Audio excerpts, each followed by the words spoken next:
Introduction. Dear friends, do you have any idea as to how a kite flies?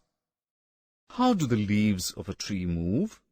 Or have you ever played with a paper windmill? How does this happen? Friends, this happens due to the movement of air. Air is present everywhere around us, and we can feel it. Objectives. At the end of this course, you will be able to list the properties of air and describe the role of air and water in our life. The balloon becomes large when we blow air into it. This clearly shows that the air occupies space. Air also has weight.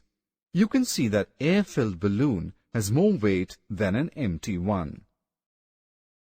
Sometimes we blow air to burn the wood or coal.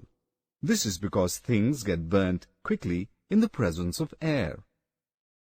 Air moves in and out when we breathe. This shows that air supports life. Is this possible, that we remain alive without drinking water?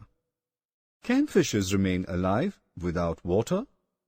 No, we all cannot survive without it. So, water is essential for existence of living beings.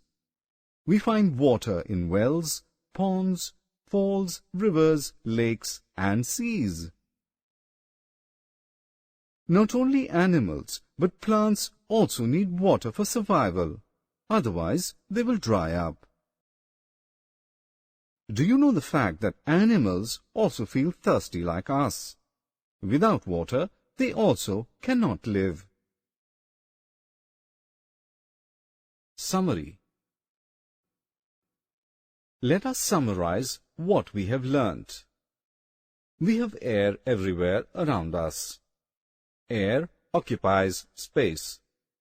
Air has weight. Things burn in the presence of air.